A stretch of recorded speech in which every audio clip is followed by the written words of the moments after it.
Baby, you find there's only one love, yours and mine. I've got so much love and needing you so. My love for you, I'll never let go. I've got so much love, baby. All I want is to hold you. Let me show how much I love you, baby. I don't mind and I don't mind. Girl, I love you. There's no one above you. You are the sun, you are the rain. It makes my life this foolish game. You need to know I love you so, and I do it all again and again. Whoa, whoa, whoa, yeah,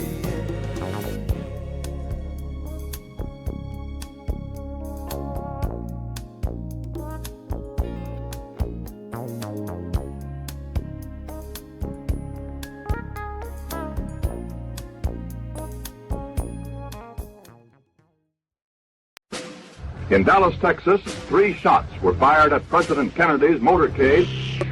That's what we were told. Most Americans never believed Lee Oswald was the lone gunman, for excellent reasons. In fact, there were at least 6 shooters who fired from 8 to 10 shots or more who are identified here. We have, finally, the solution to the greatest murder mystery in history, laid out for the world to see, proof after proof after proof. Photos were faked, the body was changed, x-rays were altered, the home movies were fixed.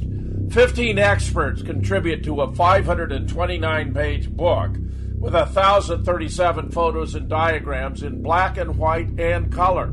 Hi, this is Gary King. If you'd like JFK, who, how, and why, and would like to support the new JFK show, then go to PatriotRadioBooks.com. That's PatriotRadioBooks.com. This is Jim Fetzer, your host on The Raw Deal. I begin in memory of Martin Luther King, though the news I bring is rather grim. He had a magnificent history as a Baptist minister and social activist who led the civil rights movement in the United States from the mid-1950s until his death by assassination in 1968. He was born in 1929 in Atlanta, Georgia. A Baptist minister, civil rights activist, as I've said, had a seismic impact on race relations in the United States beginning in the mid-1950s.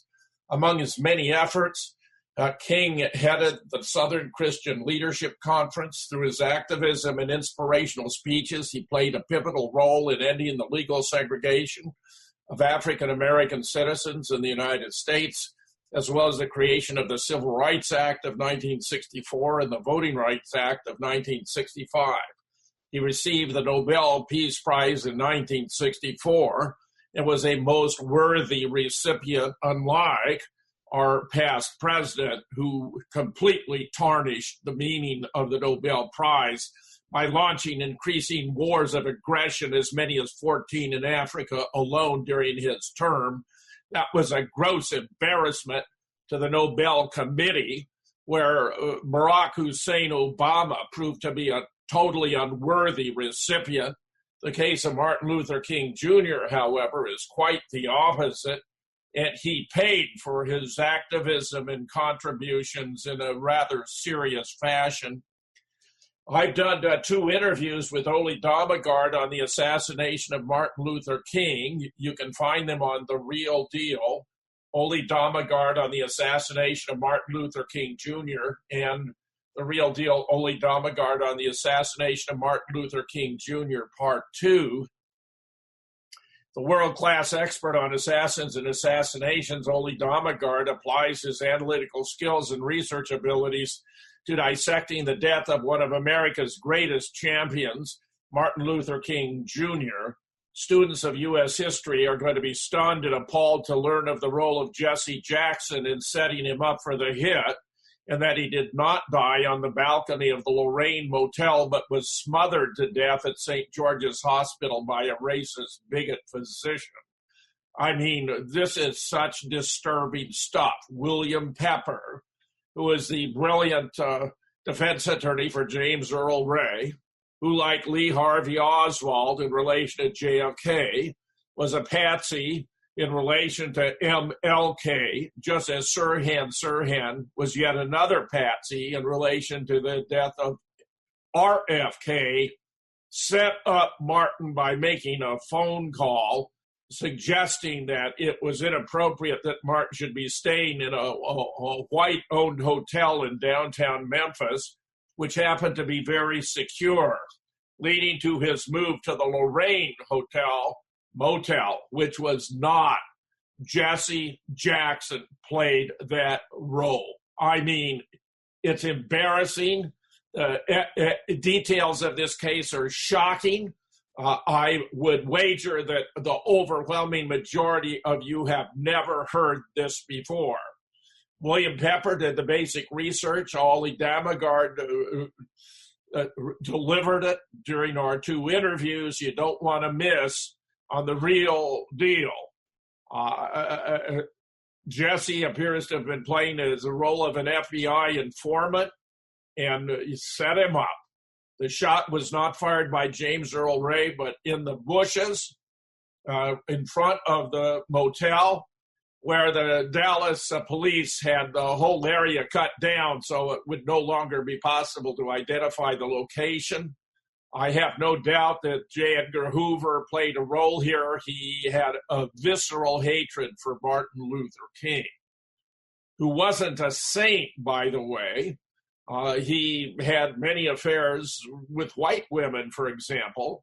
And Edgar, who had his rooms bugged, would record these encounters and send them to Coretta Scott King, Martin's wife. That was the caliber of Edgar, who, alas, did not perform heroic acts on behalf of the American people in the fight for social justice of Martin Luther King. Jack Kennedy, as is widely known, had a weakness for women, too. He also was a notorious womanizer and had many affairs, though he does not appear to have been a great lover. Angie Dickinson, for example, observed that her affair with John F. Kennedy was the greatest 15 seconds of her life. Now, James Earl Ray was a very interesting guy in the sense that he made a very elaborate escape, wound up being arrested in London on the same day as the funeral service was held for Bobby Kennedy. Bobby, of course, was shot in the Ambassador Hotel the evening he won the Democratic primary in California. He was led by a trusted aide, whom I believe to have been Frank Mankiewicz, into the pantry when his original exit was supposed to have been through the grand ballroom.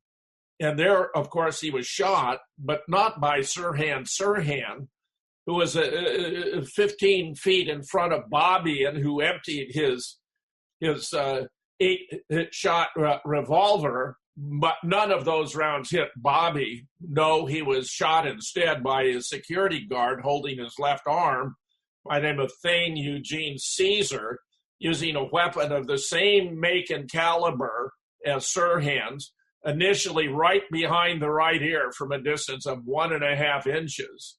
And then as Bobby was falling, he fired at him 3 more times, 2 of which entered his body beneath the armpit, one of which simply passed through his clothing.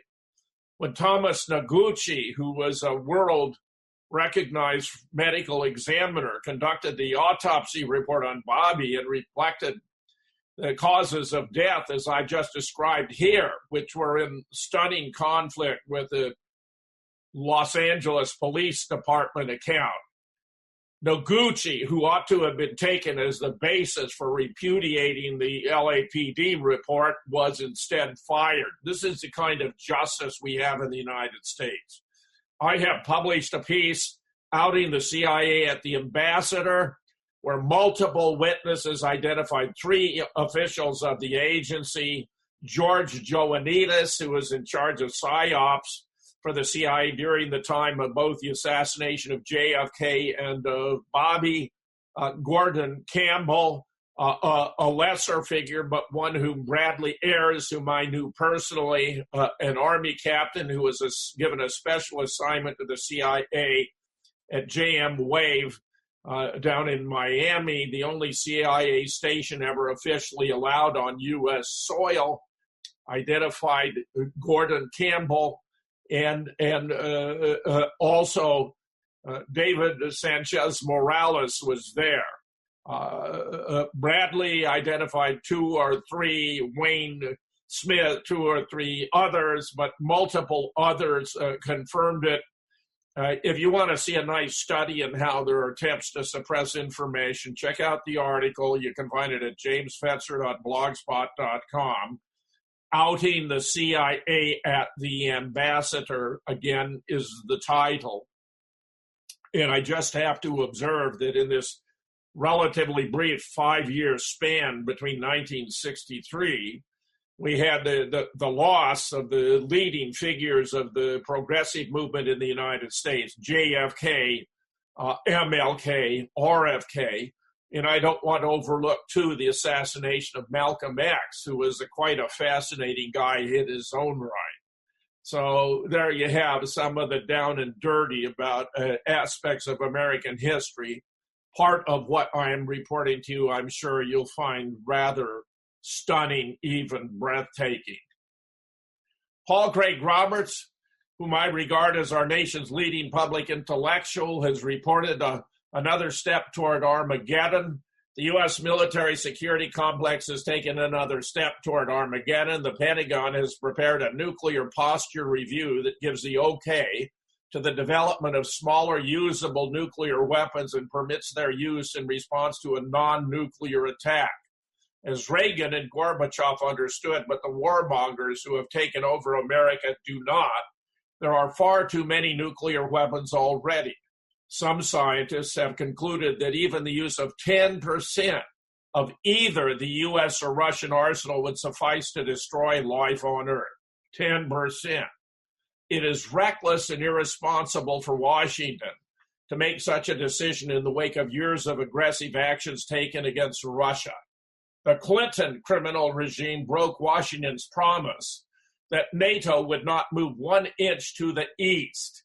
This, by the way, was negotiated by Lee Wanta as a special ambassador designated by Ronald Reagan to negotiate with Mikhail Gorbachev, during which we made the solemn promise, which has the status of a treaty, which has the same status as the Constitution of the United States, if you check it, that the United States would not encroach on the Eastern Bloc countries that now would become sovereign states with the dissolution of the Soviet Union, that we would not seek to make them NATO countries, that we would not seek to militarize them along the border of Russia, all of which solemn vows we have violated again and again and again. What this means is the word of the United States is not trustworthy, that the United States is willing to abandon even the most solemn obligations in its entire history, of which this counts as a specific example of the highest importance. Washington cannot be trusted by any other nation. If we would betray the Soviet Union in negotiating its own dissolution, we would betray anyone for any reason that the administration then in office regards as suitable and appropriate, just as Donald Trump is now seeking to undermine the Iran deal, even though we know that Iran is a peaceful country, hasn't launched a war of aggression against any other state since 1775. And yet Donald Trump, who entered into that solemn agreement with the P5 nations and Iran, is now seeking to undermine it. He's made some absurd arguments I'll return to this issue because it looks as though there's an effort to fabricate a war with Iran. Grotesque. The George W. Bush criminal regime pulled out of the ABM treaty and changed U.S. war doctrine to elevate the use of nuclear weapons from retaliation to first strike. The Obama criminal regime launched a frontal propaganda attack on Russia with crazed Hillary's denunciation of President Putin as the new Hitler. In an effort to evict Russia from its naval base in Crimea, the criminal Obama regime overthrew the Ukrainian government during the Sochi Olympics and installed a Washington puppet. U.S. missile bases have been established on Russia's border, and NATO conducts war games against Russia on those very frontiers. This is a disgraceful record. You're getting it straight from Paul Craig Roberts. U.S. aims to disrupt Russia's internal affairs with sanctions before the elections, Deputy Foreign Minister. A new round of sanctions likely to be imposed on Moscow by Russia will be an obvious attempt to disrupt Russian internal affairs ahead of the presidential elections, Russia's Deputy Foreign Minister has said. Get the irony here. There was no Russian hacking.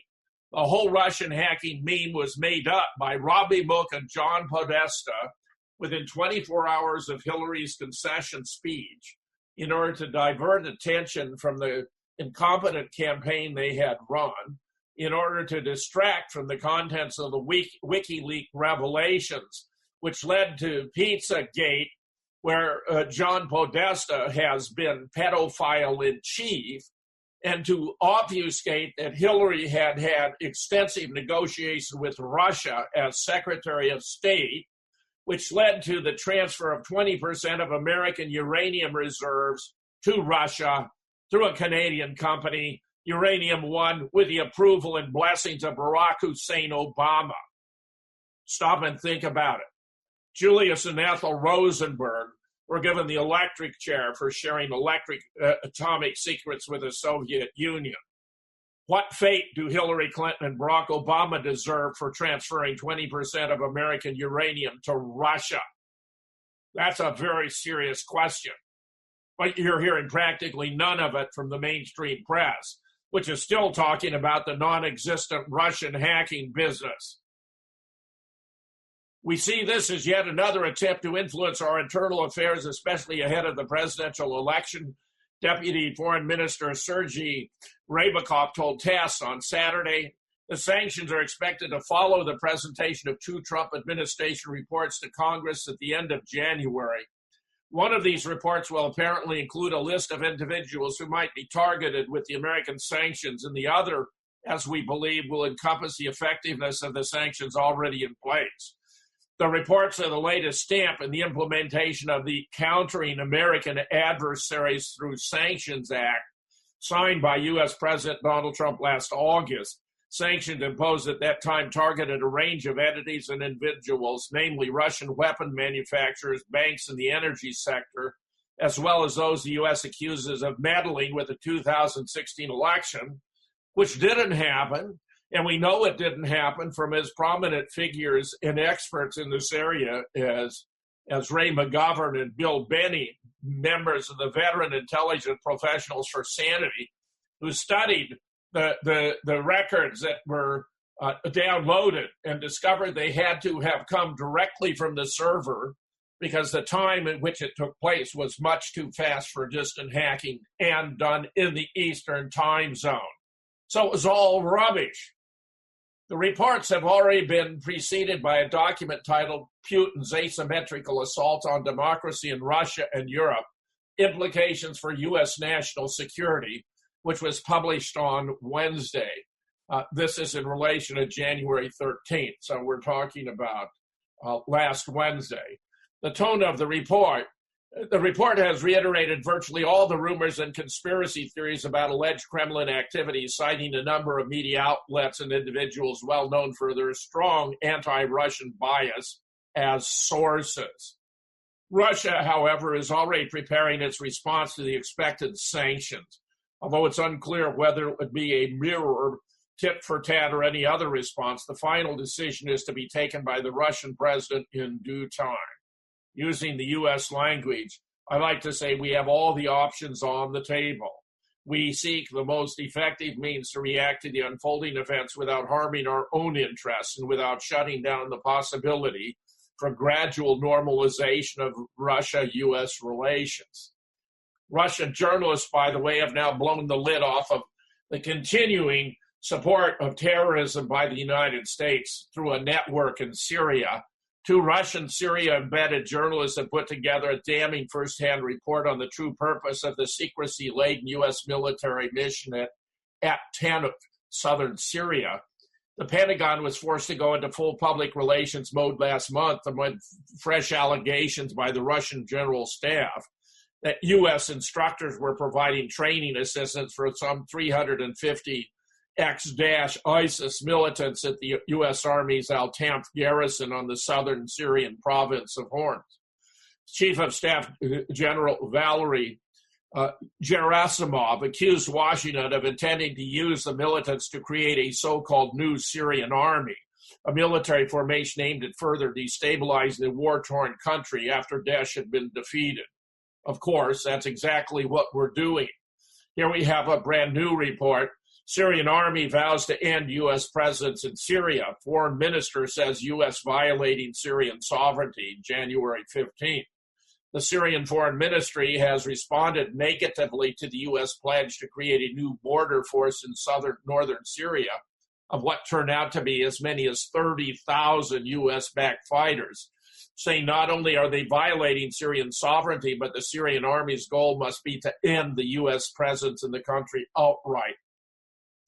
Syria has long opposed the U.S. military presence in the country, which was deployed without Syrian permission, and which Pentagon officials say will last long after the outright defeat of ISIS. Whether the Syrians can do anything about it is another matter. The U.S. presence in Syria remains substantial, backed by a large, heavily armed Kurdish force. Despite the U.S. deployment being plainly illegal, there's no practical way to remove them by force, to which I say we shall see. There's ongoing developments here that are going to be very, very serious and consequential for American forces deployed in the Middle East, I predict. We knew who they are, Putin claims. State provocateur behind terrorist drones in Syria. Got this. Russia's President Vladimir Putin slammed those behind the massive drone attack on Russia's two Syrian bases, which took place on January 6th, saying in front of a large Russian media conference Thursday, there was some provocation, but they were not Turks. We knew who they are, who paid for this provocation, and what the actual sum was. Earlier this week, reported that Russian military thwarted a highly coordinated attack on the Kumynamin air base of the Russian naval facility in the city of Taurus, intercepting 13 heavily armed unmanned aerial vehicles launched by terrorists. And underreported in international media is also a prior New Year's Eve attack. Though both attacks would appear to be merely the work of Islamist rebel factions, multiple extraordinary factors led the Russian Ministry of Defense to immediately state the perpetrators must have had outside state sponsorship. First, there was strange coincidences surrounding the terrorist attack, including a U.S. spy plane spotted in the area, a Navy Boeing P-8 Poseidon reconnaissance aircraft on patrol between the Kumynamin Air Base and Taris Naval Base in Syria during the attack. Second, the air base lies deep within Syrian regime territory in what is among the most secure areas in all of Syria, which also underscores the need for advanced satellite and navigational coordination from a state actor. Third, the Russian military in its examination of the recovered drones find high-tech components well beyond what initially appeared to be rebel-made improvised devices manufactured locally. Putin went so far as to say the drones and explosives were purposely made to appear primitive and homemade in order to conceal the advanced technology with which they were outfitted. Russia is yet to reveal the identity of those responsible, but has strongly hinted at the United States or a regional ally, which elicited a Pentagon response this week with a spokesperson saying the suggestion is without any basis in fact and is utterly irresponsible. The UK Daily Mail featured detailed Russian defense photographs of the recovered drones, which were noted to be immune to jamming technology. More to come on this important story. In Dallas, Texas, 3 shots were fired at President Kennedy's motorcade.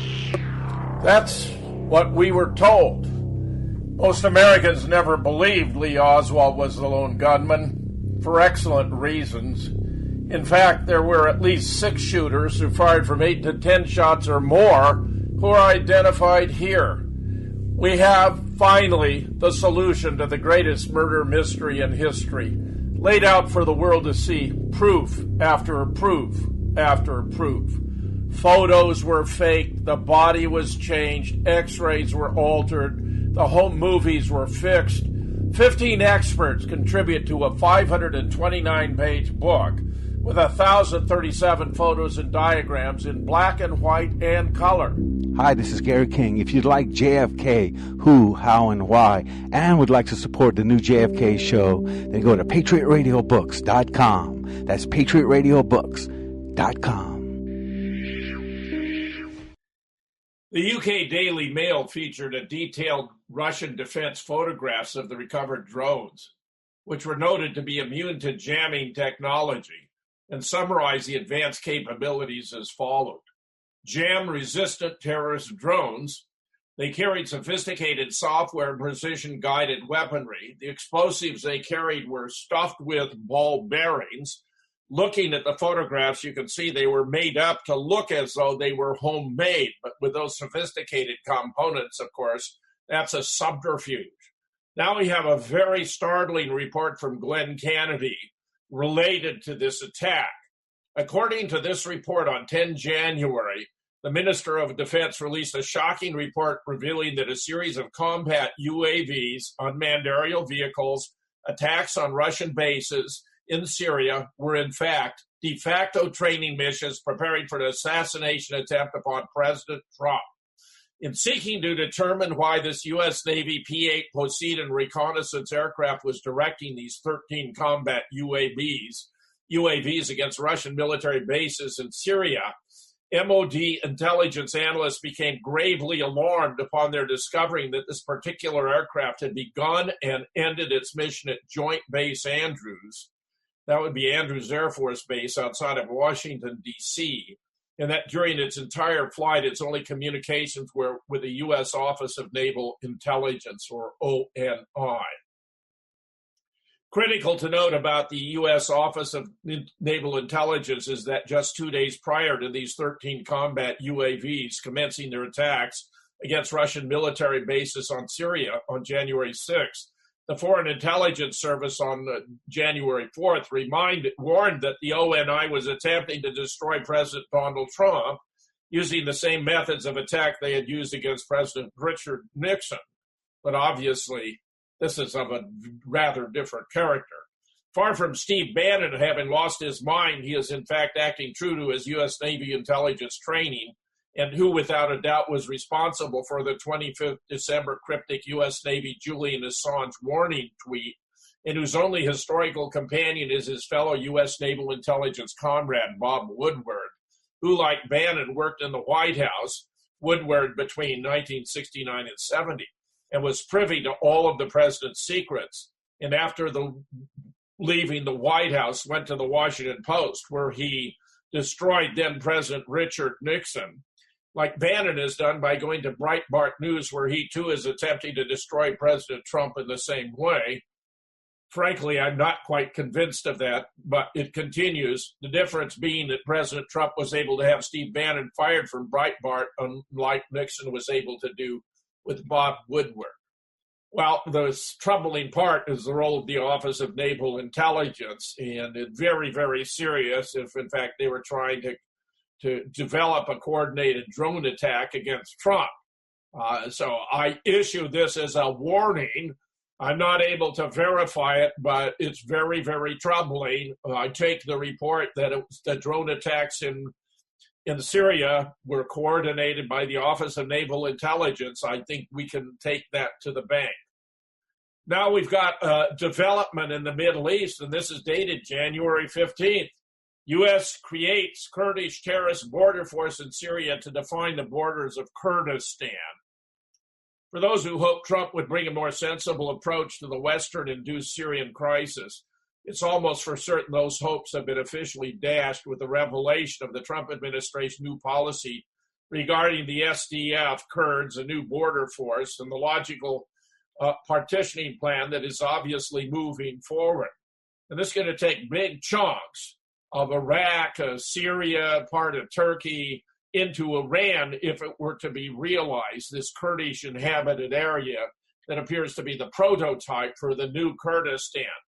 The coalition has stated that training's already underway, which has prompted a strong report from Turkey. As ABC Australia reports, Turkish Deputy Prime Minister Bekir Bozdağ said the U.S. was playing with fire by setting a force that would include Kurdish militia. Turkish President Tayyip Erdogan spokesman Ibrahim Kalin said Washington is taking worrying steps to legitimize this organization, YPG, and make it lasting in the region. It's absolutely not possible for this to be accepted, he said, adding that Turkey will continue its fight against any terrorist organization, regardless of its name and shape, within and outside its border. Support for the SDF, that's a Syrian defense force, has put enormous strain on ties with NATO ally Turkey, which views YPG as an extension of the Kurdistan Workers' Party, or KPP, a group that's waged a 3-decade insurgency in Turkey and is considered a terrorist group by the European Union, Turkey, and even the United States. Plans for redrawing the Middle East. This goes back now. I'm reporting a story from as long ago as 2006. That seems to be the background, the historical background for what's going on here. Plans for redrawing the Middle East, a project for a new Middle East, which was among the most popular global research articles in 2017 when it was republished then. Hegemony is as old as mankind, Zbig Brzezinski, former U.S. National Security Advisor. The term New Middle East was introduced to the world in June 2006 in Tel Aviv, how appropriate, by then U.S. Secretary of State Condoleezza Rice, who is credited by the Western media for coining the term in replacement of the older, more imposing term, the Greater Middle East. This shift in foreign policy phraseology coincided with the inauguration of the Baku Tbilisi Ceyhan oil terminal on the eastern Mediterranean. The term and conceptualization of the new Middle East was subsequently heralded by the U.S. Secretary of State and Israeli Prime Minister at the height of the Anglo-American sponsored Israeli siege of Lebanon. This is very, very troubling stuff, and we have a map that was drawn up by a lieutenant colonel, as I recall, by the name of Peters, that shows the new Kurdistan taking some of the most oil-rich regions of the countries I originally identified, parts of Iraq, parts of Syria, parts of Turkey, parts of Iran. I do not believe this will be allowed to go to pass. Turkey plans assault on Kurdish enclave in Syria. President Erdogan urges U.S. to support operation against Afrin enclave, which is intended to purge terror from border. Turkey's president has said the country will launch a military assault on a Kurdish enclave in northern Syria in the coming days and urged the U.S. to support its efforts. Recep Tayyip Erdogan said the operation against the Afrin enclave aimed to purge terror from his country's surging border. Afrin is controlled by a Syrian Kurdish militia known as the YPG. Turkey considers the YPG to be a terror group linked to the Kurdistan Workers' Party, KPP, as I previously observed. I think that making this declaration was premature, and that's going to create a tremendous backlash. Remember, the Russians are an important presence in Syria. They're going to have to reaffirm their presence there. Iran's been making an important contribution, all perfectly in accordance with international law at the request of the democratically elected Syrian president, Bashar al-Assad. Turkey's not going to be happy about this. Iraq is not going to be happy about this. I foresee that the Kurds may be vulnerable to being crushed by a massive assault to prevent the emergence of this new Middle East. If you want further indications, however, that Trump's foreign policy is not America first, but Israel first, he's now cutting millions in U.S. humanitarian aid funding for the Palestinian Refugee Agency. Palestinian President Mahmoud Abbas has described Donald Trump's Middle East peace efforts as the slap of the century. He's condemned it in no uncertain terms, speaking at the opening of a PLO conference in Ramallah on Sunday. Abbas once again disqualified the U.S. as potential peace mediator with Israel after Trump's recent recognition of Jerusalem as the Israeli capital and his threat to cut aid to the Palestinian Authority. Addressing delegates, he declared, Trump said in a tweet, "We won't give money to the Palestinians because they reject negotiations. Shame on you, Trump. When did we reject negotiations?" Where the Donald appears to be making this up. Abbas has sharply criticized Trump, saying the Palestinian Authority will never recognize now the U.S.'s decision to recognize, will never accept the U.S. president's decision to recognize Jerusalem as Israel's capital. Politically, Jerusalem is our capital. In our religion, it is our capital. Geographically, it is our capital, said Abbas, but it was removed from the map with a tweet from Trump. Now we say no to Trump. We won't accept his plan. We say the deal of the century is the slap of the century. The Palestinian leader also said Israel had ended the Oslo peace accords of the 1990s with its actions and called the U.S. ambassadors to the UN and to Israel, Nikki Haley and David Friedman, a disgrace. I agree 100% with that. Israeli leaders, predictably, slammed the Palestinian president for a fiery, invective-filled speech against President Donald Trump. Israeli Defense Minister Lieberman said Abbas has lost his senses and given up on the prospect of peace negotiation in favor of open confrontation with both Israel and the United States. This is just ridiculous, but totally expected from Israel. Lieberman says, this is another from an Israeli newspaper. Defense Minister says Israel plans to continue security coordination with the PA, noting if they stop it, it would be their decision. He also discusses Palestinian intransigence. Their Palestinians have always found a reason why not. Abbas doesn't want an agreement with Israel.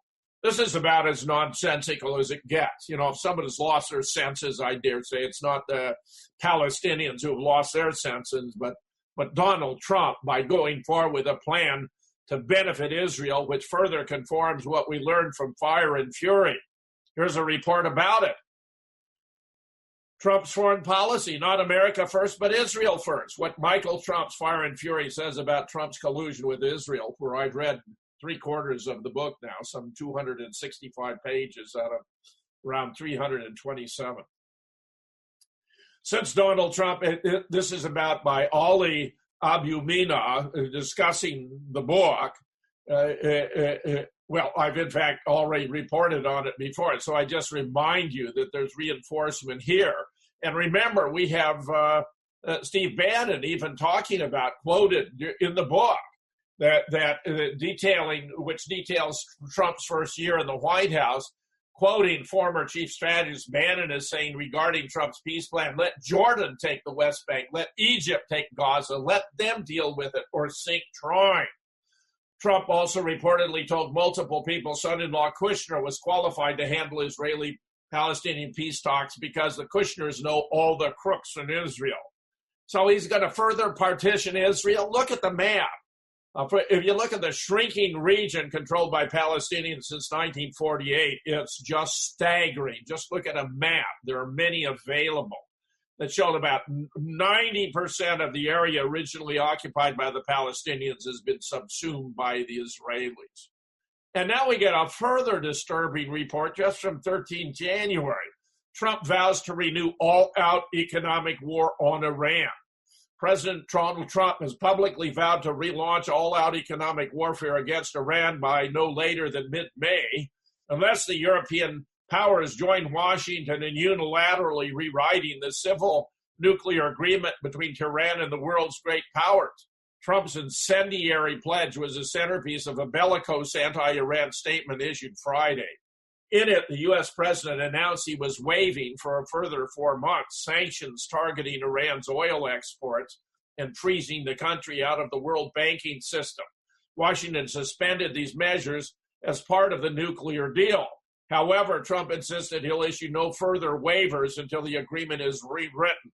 Frankly, this is so irresponsible that it makes me almost regret my vote for Donald Trump, because I could never have voted for the criminal monster Hillary Clinton, who's been responsible for millions of deaths in the Middle East. At least at the time, Trump was declaring perfectly rationally, perfectly sanely, that we'd squandered $4 to $5 trillion in the Middle East for wars that had not benefited the United States at all.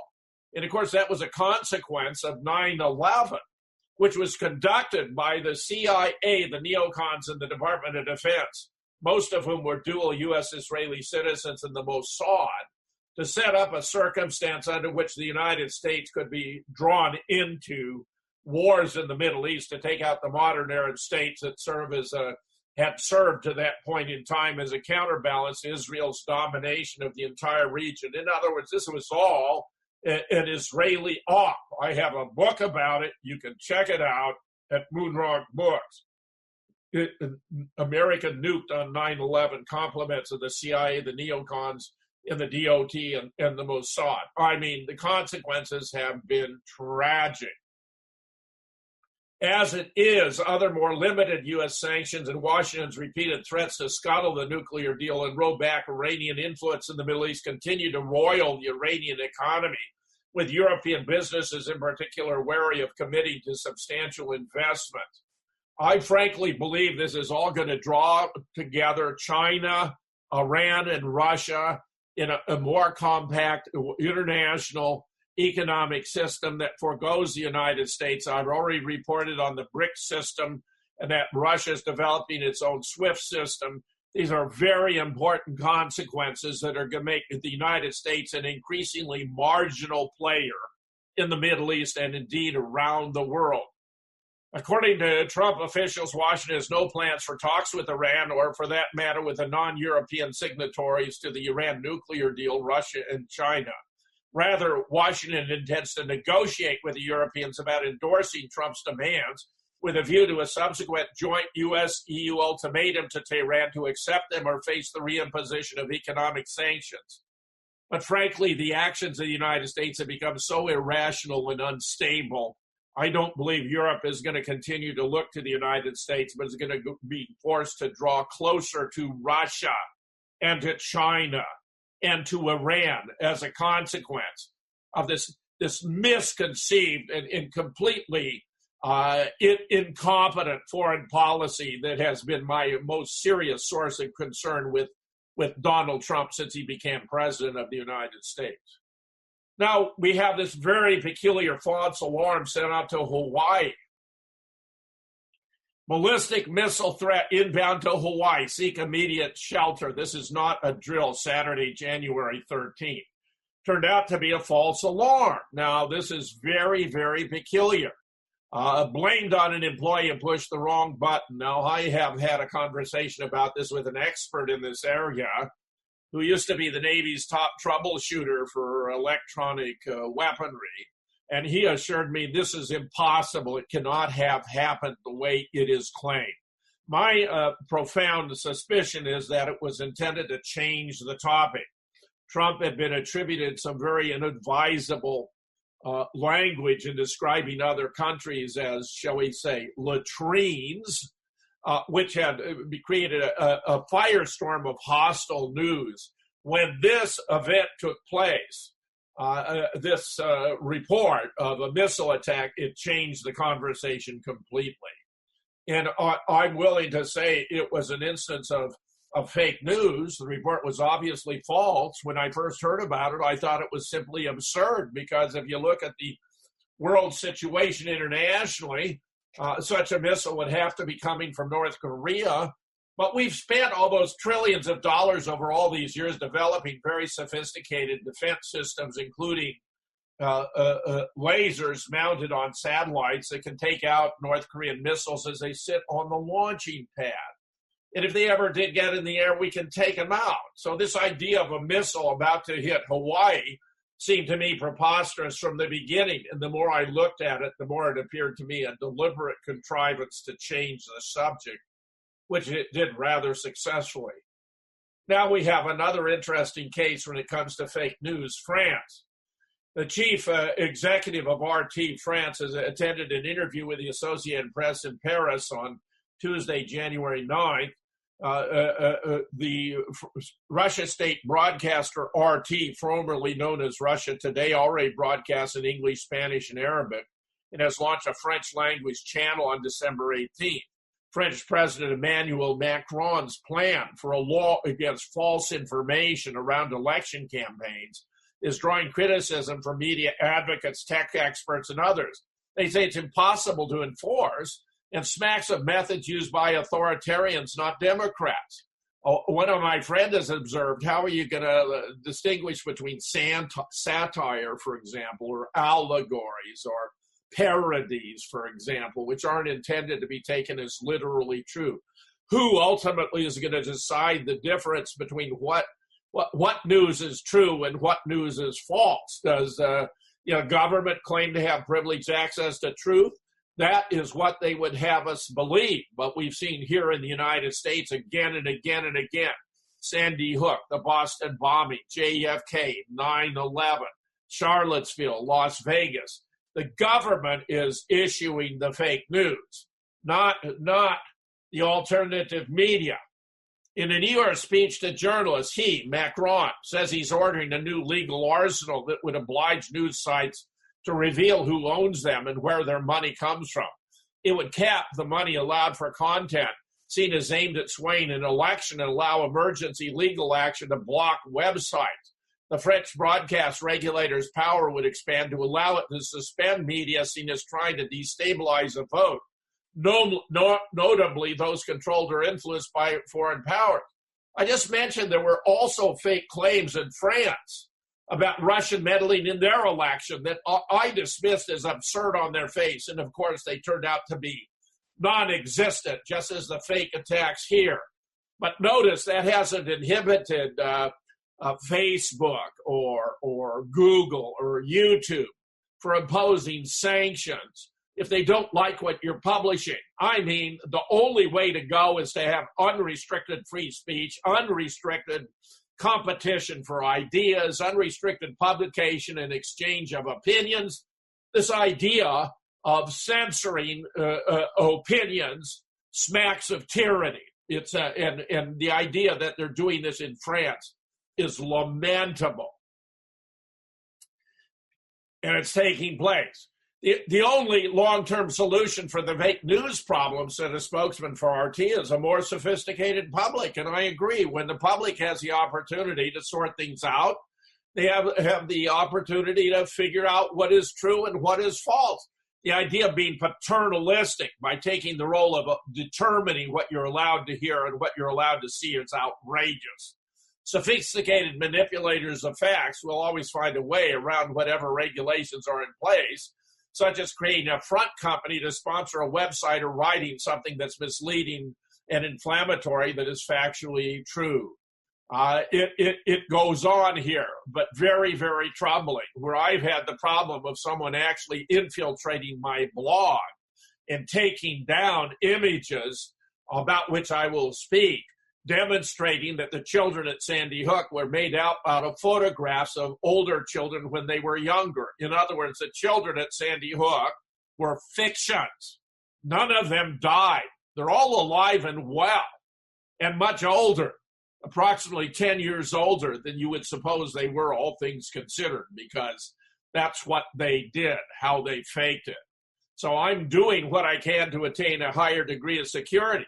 But I'm also finding YouTube videos in which I lay out facts about Sandy Hook or Las Vegas or one or another are being constrained and restricted. This is not the America of my youth. This is not the America we should aspire to be. This is a tyrannical society that's gravitating in the direction of a Stalinist Soviet Union.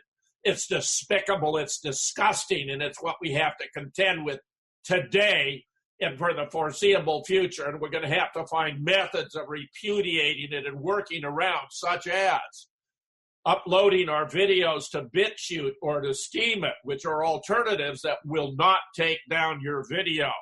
I'm moving there with many of my videos now. I encourage others to consider that. Remember, you can find videos by their title. You don't have to have a URL. You don't have to have a specific fixed code, but generally you can find videos based upon their titles. So when I mention titles, keep that in mind. Now we have the current development related to all the phony Russian hacking memes of Glenn Simpson, co-founder of the research firm Fusion GPS, who spoke to a House Intelligence Committee where Dianne Feinstein has released a transcript from an interview with the Senate Intelligence Committee, which was completely outrageous. I mean, you think about how Feinstein is facilitating the presentation of a one-sided, non-vetted version of the story from a guy who's culpable for responsibility for getting this completely fraudulent Russian dossier, so-called, into the hands of the American Intelligence Agency. Dianne Feinstein is promoting that. This is a disgrace. Anyone who ever thought she was a responsible person, I used to hold that belief, has to be disillusioned completely. Dianne Feinstein is a phony, a hypocrite, a Zionist, a tool of Israel. It's a disgrace. And in fact, it's very, very peculiar that we have Zionists seemingly on both sides, because there are those who want to extol Trump for what he's doing to benefit Israel, such as the declaration that Jerusalem is the capital of Israel, with those who are seeking to undermine him at the same time. 10 takeaways from Glenn Simpson's Fusion GPS Senate testimony. The most interesting parts turned out not to be true. While the testimony is full of details, far and away the most interesting revelation was Simpson's claim that the FBI had a source within the Trump campaign.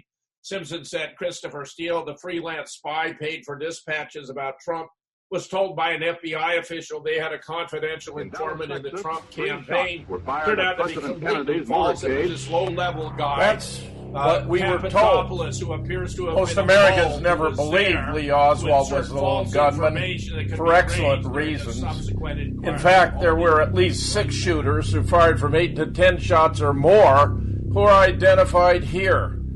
We have, finally, the solution to the greatest murder mystery in history, laid out for the world to see, proof after proof after proof. Photos were faked, the body was changed, x-rays were altered, the home movies were fixed. 15 experts contribute to a 529-page book with 1,037 photos and diagrams in black and white and color. Hi, this is Gary King. If you'd like JFK, who, how, and why, and would like to support the new JFK show, then go to PatriotRadioBooks.com. That's PatriotRadioBooks.com. Not to be true, because it wasn't, in fact, a source within the Trump who was was this low-level guy who had supposedly, when he was drinking, given this tip to an Australian diplomat that the Trump people were, meeting with the Russians to get dirt on Hillary. Now, frankly, you can get dirt on anyone from any source. There's nothing wrong with that. You think that Hillary wasn't seeking to dig up dirt on Donald from every possible source?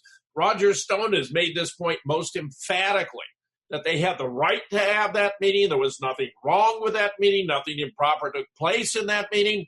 It's just scraping the bottom of the barrel to try to find something wrong. I mean, it's offensive. It's totally propagandistic. It has no merit. Then we find the substance of the dossier was not verified by Fusion GPS. Sometimes the dossier contained publicly known information, such as Carter Page's trip to Moscow or Vladimir Putin's well-known dislike of Hillary Clinton. As for the salacious and substantive claims of collusion between Donald Trump and Russia, they remain salacious and unverified. There's just nothing here. This is a great big nothing burger. Then it turns out the impetus for going for the FBI turned out to be disinformation or misinformation. Another intriguing tidbit from Simpson is Steele contacted the FBI because of his belief that the Russians had a compromising tape of Russia in a hotel room, referring to the dossier's allegation that Trump had prostitutes urinate on a bed that President Michelle Obama had slept on at the Ritz-Carlton in Moscow. Amazingly, Simpson reveals this shortly after saying that Steele had a professional knowing what is a professional knowing when he's getting disinformation from the source, but there's no evidence Russians have such a tape. Such a tape would have any value against Trump. In any case, there's no substantial evidence that Steele was the victim of this. He's a source. He is the source of this. It's completely insulting. Now we got Fusion GPS admitting they used John McCain to pass the anti-Trump dossier to the Obama-era intelligence agencies who were out to get him. This is John Brennan, for example, and James Clapper, who are both notorious liars and close allies of Hillary Clinton and Barack Obama. Here we get a report from Israel. The founders of the controversial opposition research firm Fusion GPS admitted that they helped the researcher hired to compile the infamous, largely discredited 35-page dossier on President Donald Trump to share the document with Senator John McCain. So John McCain was being used as an instrument against Trump. Hannity, sources tell me, this is rather more significant. Comey or McCain paid for anti-Trump dossier. Fox News host Sean Hannity claims he has sources indicating the dossier used by officials to spy on Donald Trump was paid for either by former FBI Director James Comey or FBI Deputy Director Andrew McCabe. Either would constitute a legitimate bombshell. This appears to be correct. Hannity believes it was either Comey or McCabe who paid for the dusk, and Sarah Carter, who is an investigative journalist digging into this, agrees. I'm hearing both stories. Was a DNC campaign-funded dossier used to obtain warrants on Trump team from the secret court? Here's even more and why it digs deeper. This is coming from Sarah Carter. The unverified dossier alleging connections between the Trump campaign and the Russians was used as evidence by the FBI to gain approval from a secret court to monitor member of Trump's team. This reporter has learned a large portions of the evidence presented in the salacious 35-page dossier put together by former British spy Christopher Steele has either been proven wrong or remains unsubstantiated. However, the FBI gained approval, nevertheless, to survey members of Trump's campaign, and it's outrageous and clearly should be thoroughly investigated, said a senior law enforcement source with knowledge of the process. Multiple sources told her the dossier was used along with other evidence to gain the warrant for the FISA court. The dossier played a crucial role in obtaining the warrant. They need to look at the FBI officials who handled it, all completely disgraceful. Here we have a report about the FBI hand behind Russiagate from 12 January 2017. In other words, this is nearly a year ago. And when you realize how thorough this is, it's almost impossible to believe that the media have been running for the same, since this was already revealed with this completely fictional story about Russian hacking, which has just, sucked all the air out of the television atmosphere. I mean, it's completely ridiculous how much we've heard about it. Special report. And I just want to go over to show you how long we have known that this is all complete nonsense. In the Watergate era, liberals warned about U.S. intelligence agency manipulating U.S. politics, but now Trump hatred has blinded them to the danger becoming real, as ex-CIA analyst Ray McGovern notes. So this is by Ray McGovern. The FBI hand behind Russiagate, 12 January 2017. I emphasize this has been known for over a year. January 12, 2017. Russiagate is becoming FBI Gate thanks to the official release of unguarded text messages between loose-lipped FBI counterintelligence official Peter Strzok and his garrulous girlfriend, FBI lawyer Lisa Page. Despite his former job as chief of the FBI's counterintelligence section, Strzok had the naive notion that texting on FBI phones could not be traced. Strzok must have slept through Security 101, or perhaps he was busy texting during that class.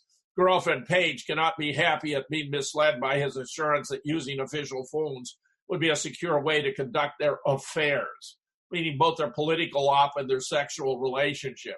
In June and July 2017, Strzok was the top FBI official working on special counsel Robert Mueller's investigation into possible links between the Trump campaign and Russia.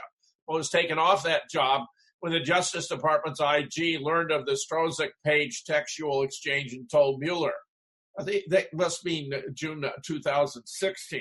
There's no little irony in the fact that what did in the FBI sweethearts was their visceral disdain of Mr. Trump, their cheerleading coon kid gloves treatment of Mrs. Clinton and her associates.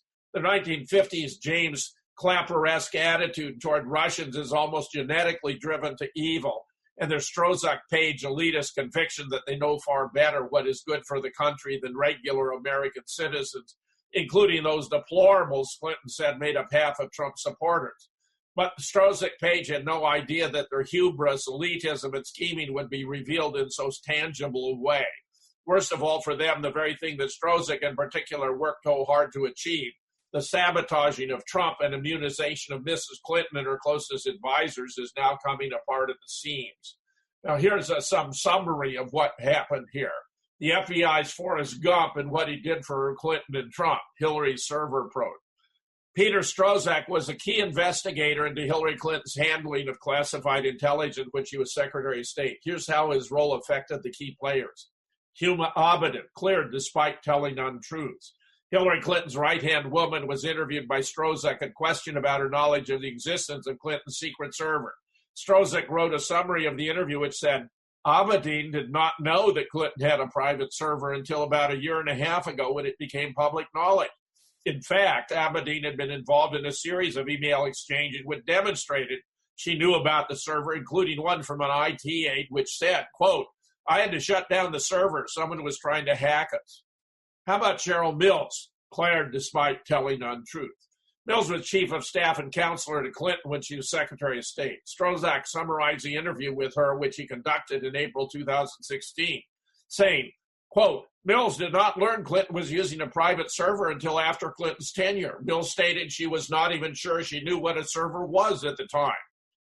In fact, a series of emails from the time demonstrated that neither assertion was true. Here's a quote, HRC, that's Hillary Rodham Clinton, emails coming back, is server okay? Mills emailed to Justin Kerper, the IT aide, in February 2010.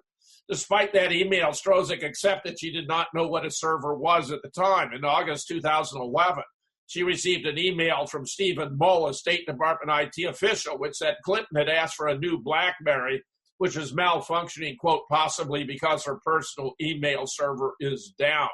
Abedin was also sent the email.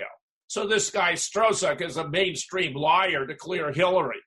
Hillary Clinton cleared of her criminally level gross negligence by removing the term from a crucial Comey memo.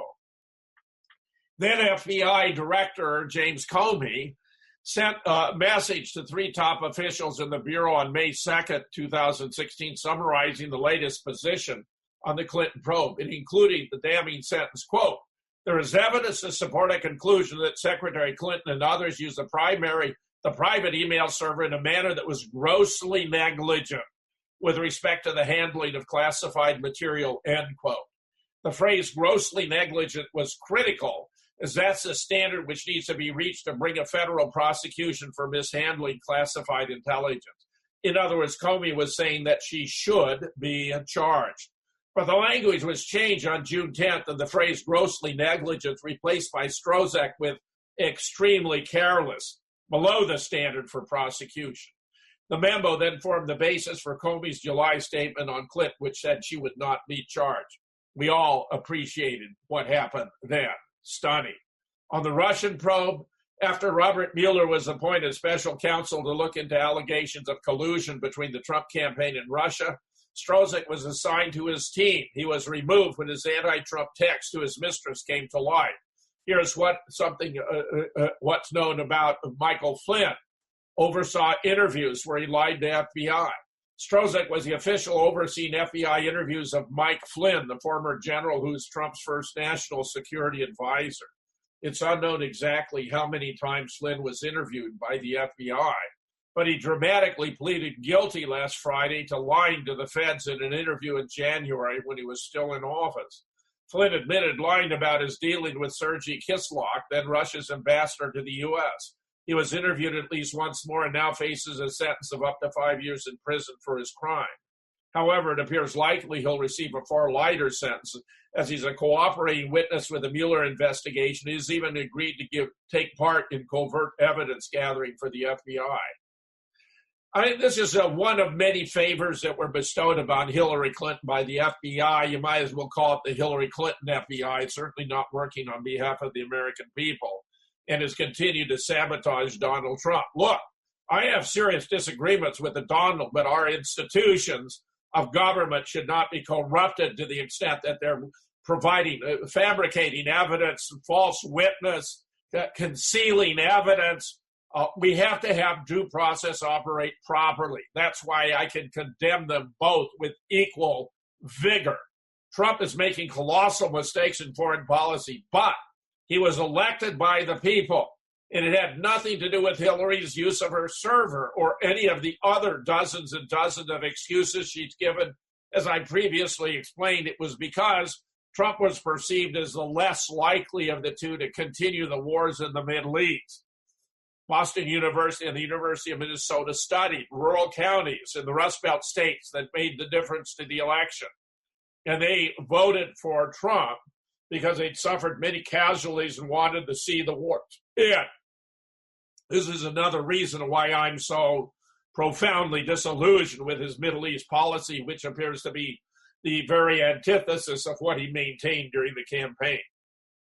Here's another amazing coincidence. January 15th, 2018, 10:58 p.m. An Haitian official came to Miami to testify on the charge of the Clinton Foundation of embezzling $2 billion in court, settled in a hotel, neatly hung a suit, stroked his shirt, and shot himself. This is another case of Arkansas. We have a huge number of these taking place. The Clinton body count is approaching 200 now, if you check it. Here's some short takes on health issues that we frequently tend to overlook. January 9th, another study confirms the detrimental effects of water fluoridation on the IQs of children.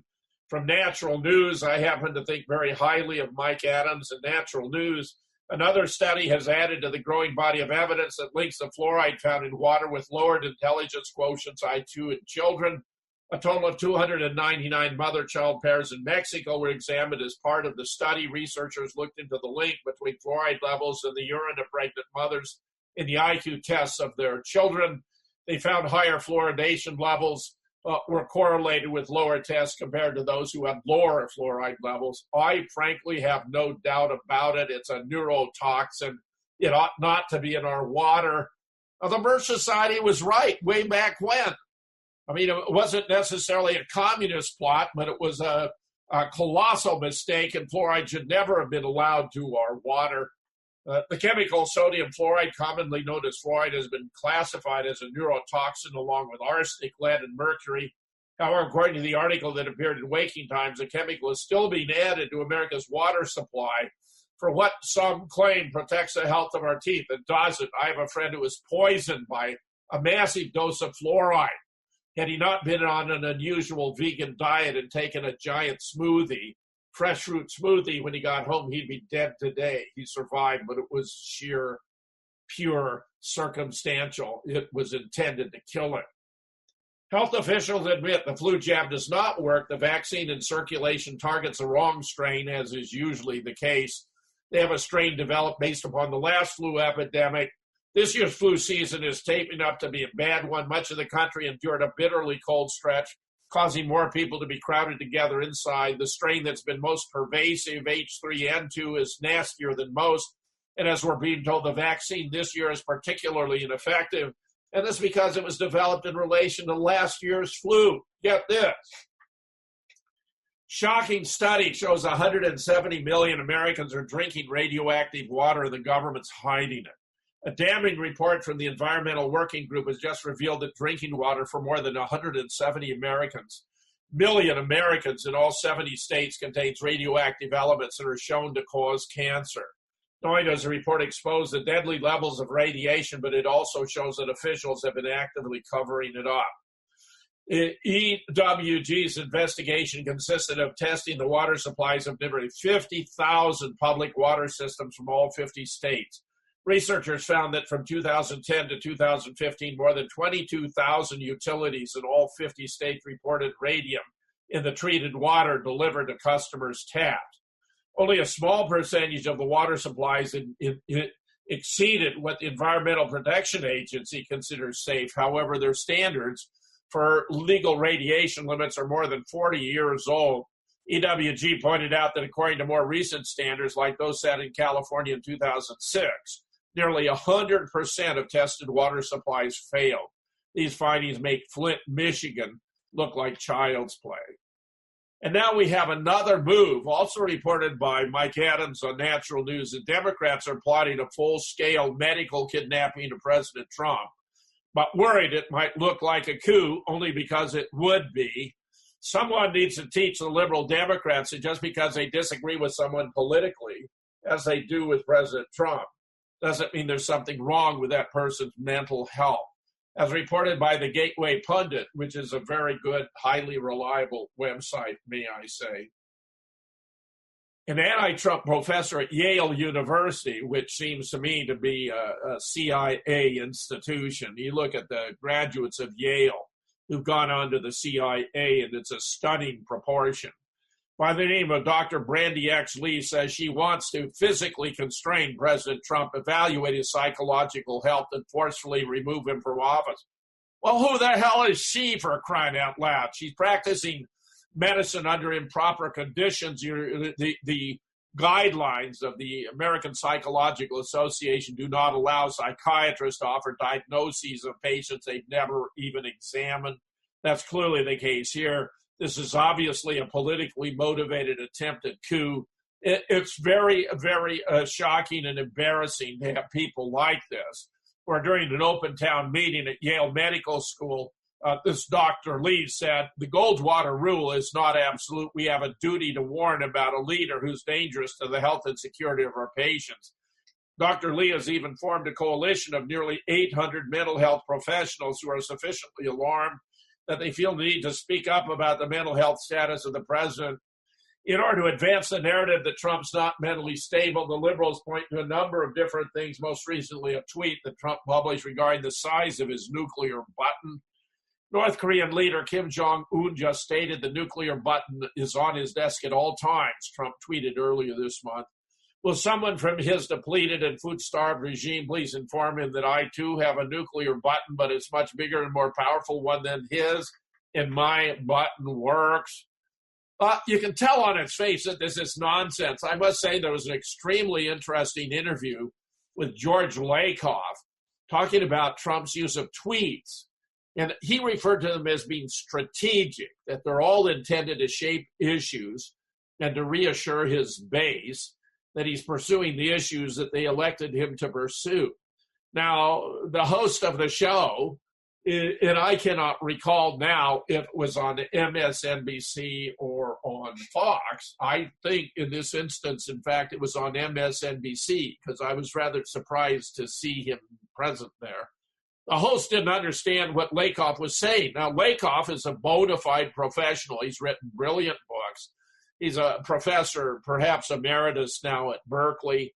He knows his stuff. And what Lakoff was explaining was that these tweets Trump is using are actually highly effective if your objective are the objectives that Trump has in mind. Now, this is there are three kinds of rationality, which I have distinguished between. There's rationality of beliefs, namely, are your beliefs well-founded in relation to the available relevant evidence? And this is where we conspiracy theorists are playing such an important role because we're applying the falsificationist methodology advocated by the great British philosopher of science Karl Popper to test the narratives we get from the government about JFK, 9/11, Sandy Hook, the Boston bombing, to determine whether or not they are true. Popper's point was only if you actually attempt to test a theory for its truth can you gather evidence that supports the theory when you are unsuccessful in your attempts to falsify the theory. In other words, the key to corroborating a theory is unsuccessful attempts to falsify. Now, in my experience, I have been successful in collaboration with many others in falsifying the official narrative of JFK. We've proven there was no lone gunman. There were many different gunmen. There were 8, 10 more shots fired. JFK himself was hit at least 4 times. He was hit in the throat from in front. He was hit in the right temple from in front, the right front, both of which were actually reported on the major news networks the day of the assassination, and much, much more. I'll talk about a few more after the break. In Dallas, Texas, 3 shots were fired at President Kennedy's motorcade. That's what we were told. Most Americans never believed Lee Oswald was the lone gunman for excellent reasons. In fact, there were at least 6 shooters who fired from 8 to 10 shots or more who are identified here.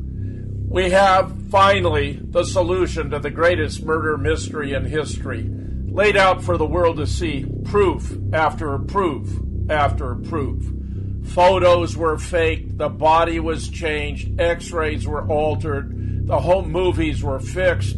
15 experts contribute to a 529-page book with 1,037 photos and diagrams in black and white and color.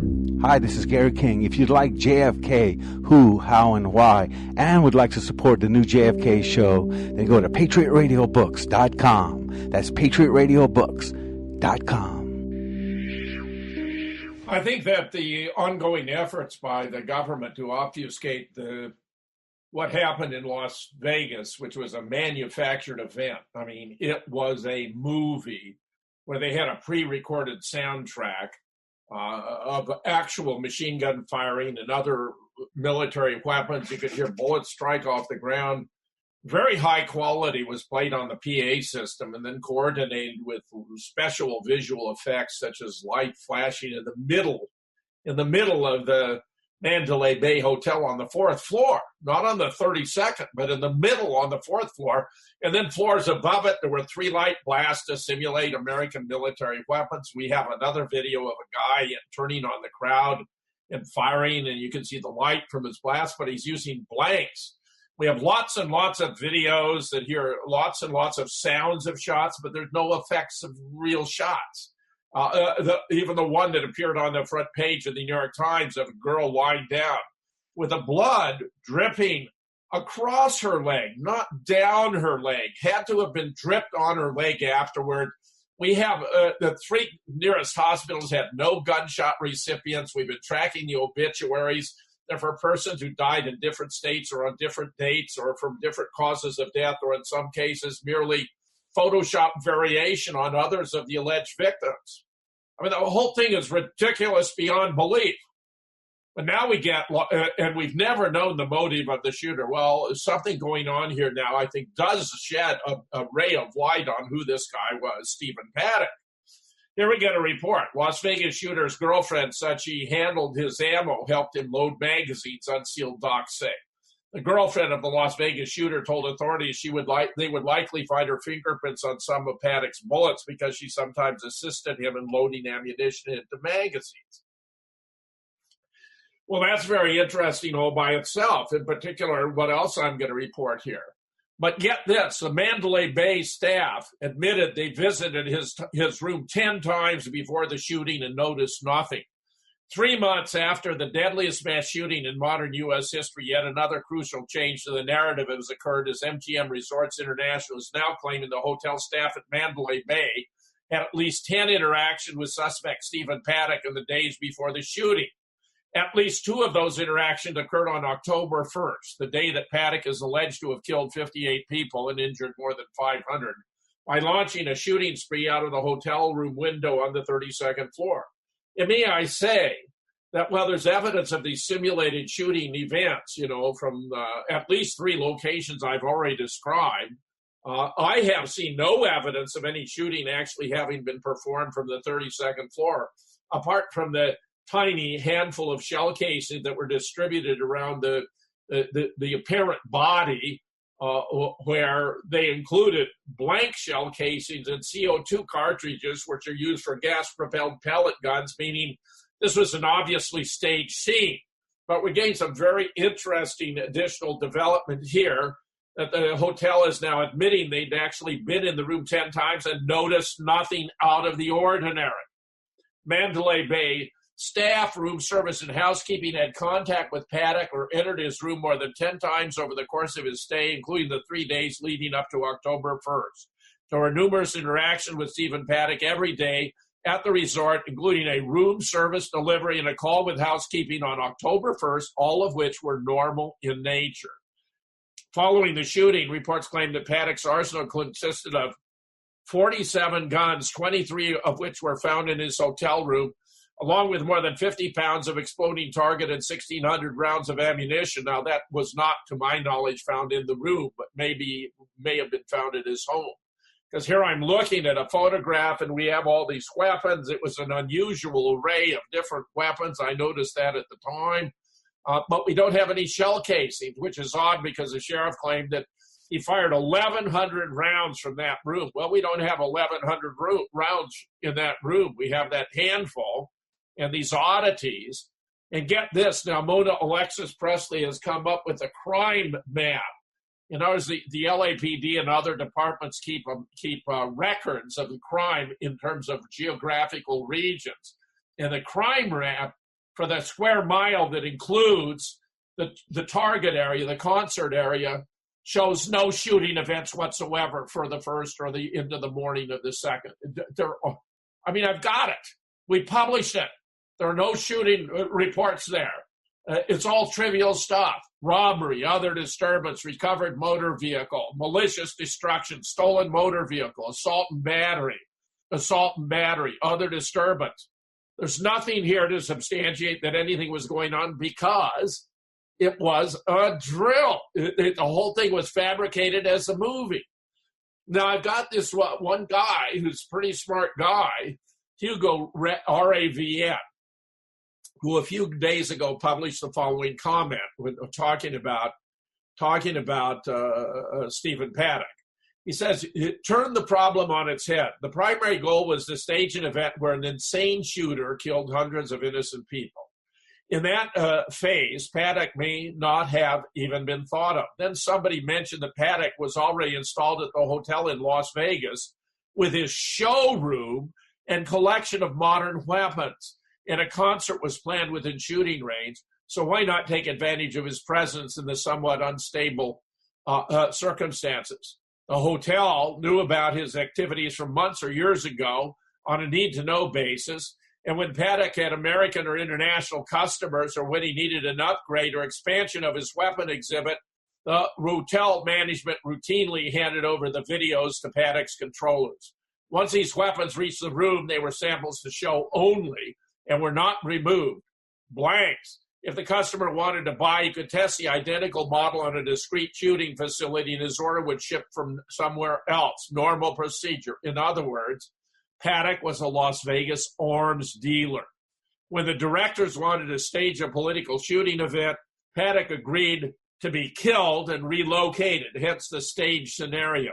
The scenario of a mad killer with 29 different weapons was already at hand, though a bit overkill. But this scenario matched the images and grotesque official narrative so far. Fortunately, the directors are not perfect. Unfortunately, they don't need to get out the first impression of terror out. But the fact is, the whole thing looks extremely suspicious. Here, breaking federal documents reveal Stephen Paddock had likely accomplices in 7 different cell phones. It was this report that convinced me he was right, that this fellow Hugo Ravn was right. And now we get a further confirmation from Rachel Blevins, who's published quite a few articles about Media completely ignores new FBI info suggesting Paddock was a Vegas arms dealer. New details have been released from the FBI's investigation into the Las Vegas shooting, and the information from suspect Stephen Paddock's email account in the months leading up to the shooting is giving new insight to why he may have been hoarding 24 guns in his hotel room. I mean, this was just all for show. And let me just say, if you want the latest, if I'm, surviving these sustained attacks on my blog, but the intruder has been going after Sandy Hook, not Las Vegas. I have just posted a new blog about Las Vegas based upon Rachel Blevin's latest, but where I've embedded, for example, the crime map from the LAPD that shows there were no reports of any shooting events on the 1st and the 2nd, the relevant time frame. And also my recent interview with Brian Ruhe, R-U-H-E, about Las Vegas. Okay, so you can find that embedded there too. I believe it may be on BitChute, so you may have to click to get it, but or it's on YouTube. In any case, it's there, and you should have access to it. Now we get a peculiarity about Sandy Hook. The police finally, after 5 years in prodding by the largest newspaper in Connecticut, the Hartford Courant, which was observing that it was 5 years since the event, they still hadn't released their after-action report, claims that dignitaries disrupted the Sandy Hook massacre scene. Just think about how clever this is. Okay, there was no massacre scene. There were no children there. There were no bullets fired. You had an empty building that had long since been abandoned. So what are they reporting here? Well, they're trying to give subtle details that make you think, they just mismanaged the crime scene when there was no bona fide crime scene. Hartford, Connecticut. After the 2012 school massacre in Newtown, Connecticut, police officials not involved in the investigation and dignitaries were allowed into the building and potentially contaminated the crime scene by stepping on bullet casings and glass shards that had yet to be processed as evidence, according to a report state police released Friday on the response to the mass shooting. The long-awaited report concludes state police handled the response effectively, but it recommends improvements to protecting crime scene integrity, dealing with victims' families, and other issues. A 2013 report on the response by Newtown Police said that the department responded rapidly and followed policy. Well, this is all absurd. There was no surge of EMTs into the building. There was no string of ambulances rushing little bodies off to hospitals where they could be declared dead or alive. Wayne Carver, the medical examiner, explained they did not allow the parents into the building to see the bodies, but identified them using photographs. That was perfectly appropriate because they only existed as photographs. They didn't really exist. All the children were fictions made up of photographs of older children when they were younger. That's how it was done. That's why this Sandy Hook stalker coming into my blog is taking down the images that demonstrate that to be the case. We got all the usual nonsense about Adam Lanza killing his mother in their Newtown home before shooting his way into the Sandy Hook Elementary School on December 14, 2012, and killing 21st graders, 6 educators, and himself. Investigators never found a clear motive, but said Lanza suffered mental health problems, was obsessed with mass shooting. Well, it's all nonsense. This is another fictional character. There was no Adam Lanza. I mean, this came from the fertile imagination of someone who's used to writing novels. There's a prominent novelist who happens to live in Sandy Hook who may or may not have been involved. She is the author of The Hunger Games. She could have been the author of the Sandy Hook script, but it was complete nonsense. When they talk about Adam Lanza's home, you can still download the first edition of Nobody Died at Sandy Hook, which Jeff Bezos very cooperatively banned from Amazon from sale. Less than a month after it had gone on sale on 20 October, sold nearly 500 copies, banned it on 19 November. I put it up for free as a PDF. Now, in Chapter 7, you have 50 photographs showing them furnishing an empty house to be the Adam Lanza bedroom. They can't change those photographs. They're out there now. It's obvious this was an empty house. There are many, many signs it was so. Also that it was contrived because you have Adam Lanza's bedroom made up neat but also made up messy, as though they were going to decide which. But obviously when you arrived forensically, you want it the way it was, and it was either neat or it was messy. You didn't have a choice. It was what it was. But they were going to decide which. I frankly believe these photographs got out inadvertently because they appear to have been taken by the Connecticut State Police itself. And then we have the Nancy Lanza bedroom, where there's some red stuff on the bed, but it doesn't appear to be blood. I think it might be raspberry jam. There are forms on the wooden chest, the cedar chest, which we find in many of the other photographs. They are keeping records of how they arranged the room. Kelly Watt, who has her own home cleaning and office cleaning company, spotted with her keen eye a blue moving pad beneath the leg of the bed they'd forgotten in their haste to remove. One of the sure signs this was an empty house is there's nothing on the walls. There are no photographs, paintings, diagrams, maps, whatever on the walls. Look around your residence. See how much is on your walls. Typically, there are lots of things on the walls, but they aren't there. And it's largely bereft of the personal items that would indicate a real person was really living there. And that's not the only problem, of course, but it turns out when they talk about those lug slugs, when you look at the official report by State's Attorney Stephen Sedensky from Danbury, who wrote the official report, and it took him a long, long time to do it. He reports in a footnote that they couldn't match any of the slugs that were found in the classrooms to the weapon that was alleged to have fired them. They could not match them. He also acknowledges they couldn't match the rifle with which Nancy Lanza, the mother, is alleged to have been shot because there were no fingerprints on the rifle. As I understand it, there actually was one fingerprint of a felon from a different state, and that was simply ignored. In other words, this was a complete failure as a forensic account because it didn't establish a causal nexus tying together the alleged shooter with the weapons he's supposed to have used or the victims he's alleged to have killed. It was all nonsense. It was complete fabricated and fake. I have now a Sandy Hook update. Tracy loses, Wolfgang wins, that you should be able to find at the Brian Rue, R-U-H-E again. Sandy Hook update. You may have to put in more of the title than normal. Sandy Hook update, Tracy loses, L-O-S-E-S, Wolfgang wins, period. The deep state strikes back. If you get all that, you should find it there. YouTube has put a warning saying this violates community standards. Yeah, because YouTube community standards don't allow explaining or exposing the truth about these events. I mean, they're a part and parcel of the cover-up. So check it out. It's a very good, very current, up-to-date. I did my best, and it's very, very recent, just done a couple of days ago. So go to Brian Rue, R-U-H-E. I'm seeking to restore some of my posts that were taken down and restore the images, but it may be a couple of days. In the meanwhile, go to Brian Rue. Now we have, by the way, and I suspect the party who's doing this is one of the Sandy Hook parents, to wit, Lenny Posner specifically, where Sandy Hook hoax, a page exposing it, asked, why would the poor grieving father of a Sandy Hook victim own 26 websites dedicated to harassing people? Yes, Lenny Posner has 26 websites dedicated to harassing people.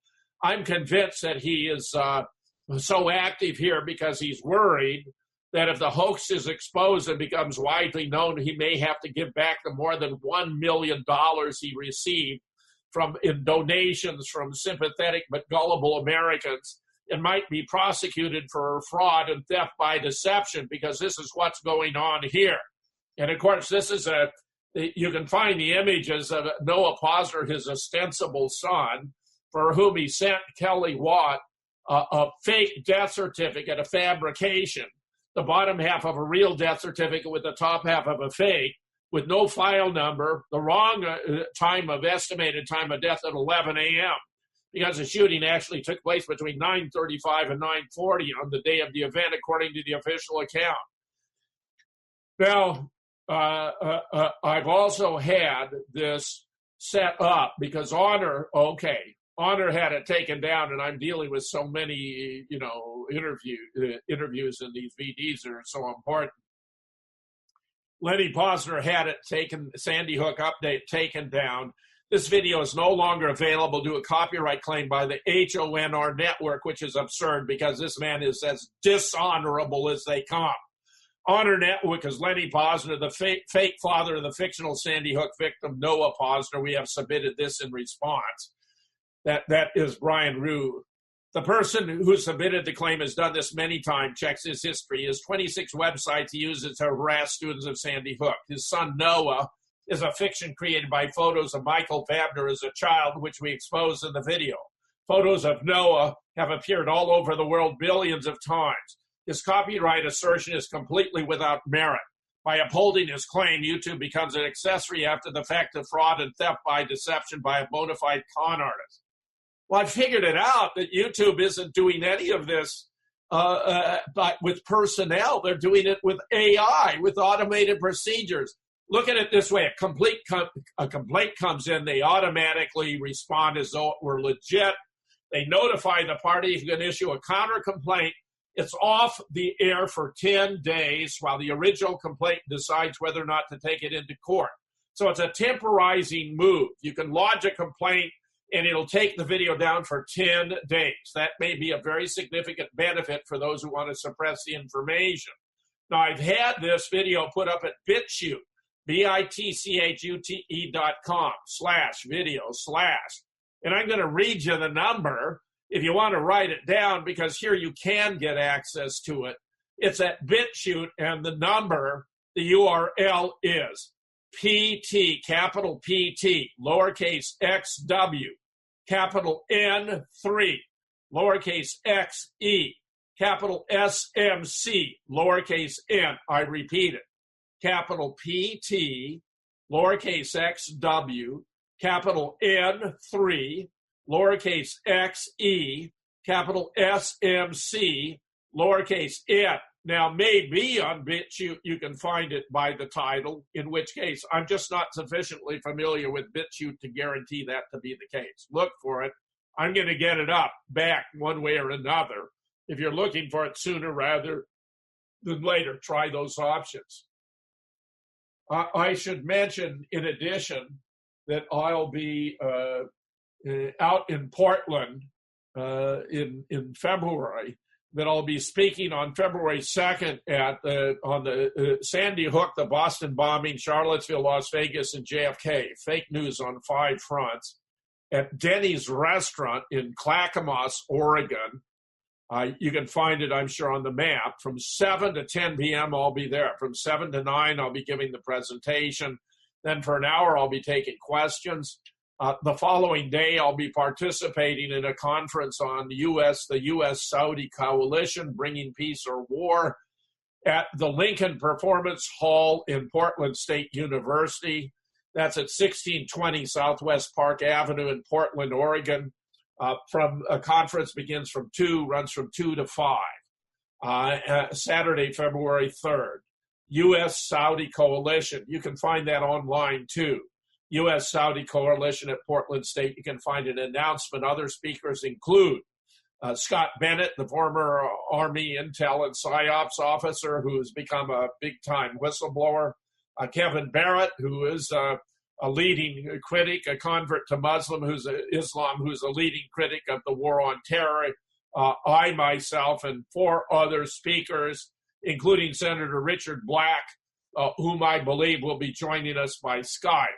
But it's going to be, I think, quite an interesting presentation if you are keen on learning about developments in the Middle East. Then on the following day, on Sunday, I'll be in Seattle and speaking at University Friends Center, which is located at 4001 9th Avenue Northeast in Seattle, repeating the fake news on 5 fronts presentation I gave in Portland Friday night.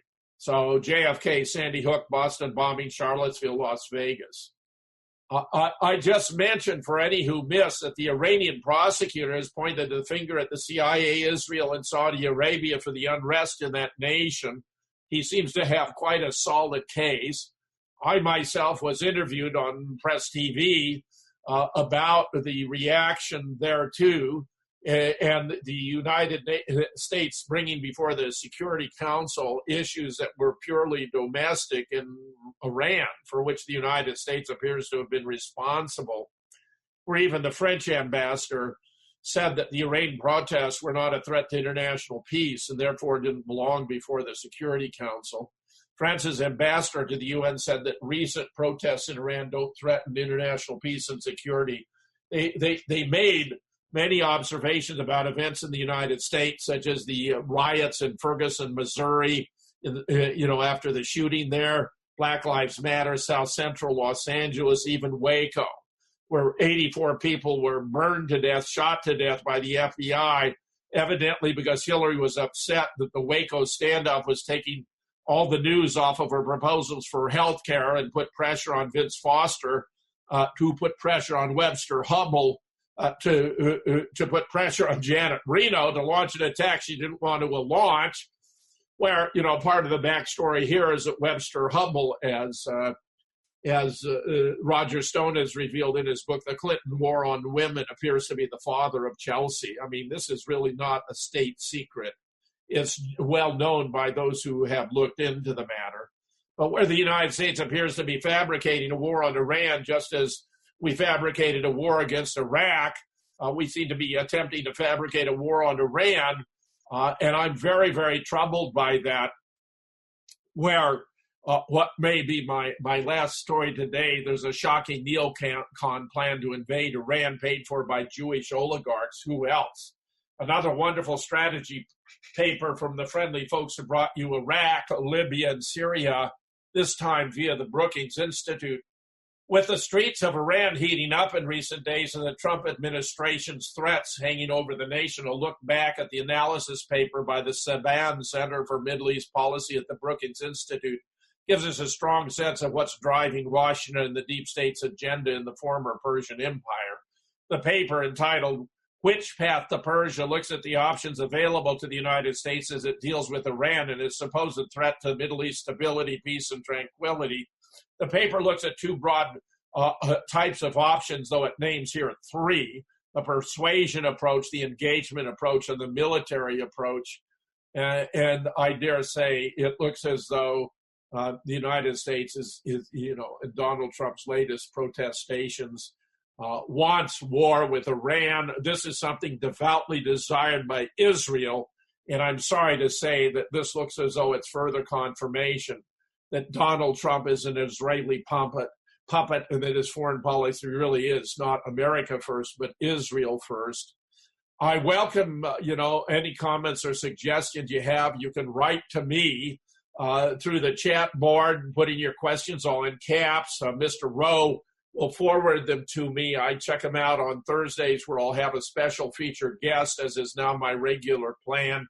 Tuesdays to cover the major newsworthy developments, and then Thursday to feature a special guest and to handle your questions. Meanwhile, thanks to all of you for being here. In Dallas, Texas, 3 shots were fired at President Kennedy's motorcade. That's what we were told. Most Americans never believed Lee Oswald was the lone gunman, for excellent reasons. In fact, there were at least 6 shooters who fired from 8 to 10 shots or more who are identified here. We have, finally, the solution to the greatest murder mystery in history, laid out for the world to see, proof after proof after proof. Photos were faked, the body was changed, x-rays were altered, the home movies were fixed. 15 experts contribute to a 529-page book with 1,037 photos and diagrams in black and white and color. Hi, this is Gary King. If you'd like JFK, who, how, and why, and would like to support the new JFK show, then go to PatriotRadioBooks.com. That's PatriotRadioBooks.com.